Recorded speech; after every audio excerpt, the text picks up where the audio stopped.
We're going to start with a little demonstration on some decor techniques. So I'm going to show you how we decor some molds. This one particularly is used by Claude Bossy, 2-star Michelin restaurant Hibiscus. Now, in order to achieve a really shiny finish on your chocolates, we do a pre-spray with a mixture of cocoa butter and chocolate, which is basically a chocolate paint.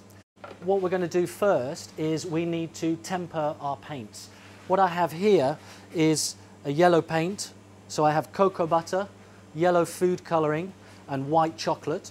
I have a dark color, which is my dark paint, which is dark chocolate, cocoa butter, and a little bit of cocoa mass, which is 100%, which gives it a bit of depth of color. So what I need to do is I need to bring the cocoa butter to an exact temperature. I have 1 degree to play with. Now, when it's pure cocoa butter, as in no other type of fat involved, pure cocoa fat, which is what the dark one is, then we temper to 32 degrees centigrade.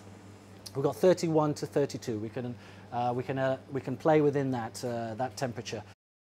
Just gently flick. Oh, there's a little bit too much on the brush. That happens. So I'm just going to gently. Now I'm pushing the brush. You see there? I'm pushing the brush and I'm picking up that flick. See how it flicks across? So I'm looking at each mold as I go across, and then I'm flicking in there and trying to get a nice, what I find is a nice aesthetic. Of course, you can do absolutely anything you want with this. I could paint it with the paintbrush and get different effects. Here, for doing these kind of things, you can get inspiration from artists, all types of painting, different styles. Once it was set, I then took that mold into an 18-degree environment.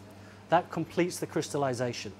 Now I've brought the mold back into a warm space, which is the 22-23, which is my working temperature. And now I'm going to apply the next layer, which is the dark paint. I'm going to follow the same style as before and add the next layer. Okay, so we flick here. So as I flick down, I'm looking at each mold. So the shop spray is exactly the same kind of recipe as what we've used here. It's a chocolate paint. Because this is going to be molded in white chocolate, I'm going to use a pure white paint, which is white chocolate and cocoa butter, equal quantities. Okay, here we have the finished product.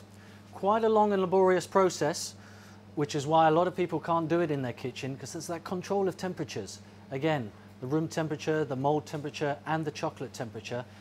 You've got to get them all right, otherwise it just doesn't come out. So let's have a look what we've got. We'll give a little tap, hear them all falling out here. Going to move the mold away. Let's just have a look at these. Okay, so we see there each one has a nice balance of the yellow and the dark. We've got a beautiful shine. If you can see the reflection there, we've got a beautiful shine. There's not one blemish on it. Okay, that's the advantage of using the shop shine. Okay, I'm going to put them in the package and we're going to send them off to Claude.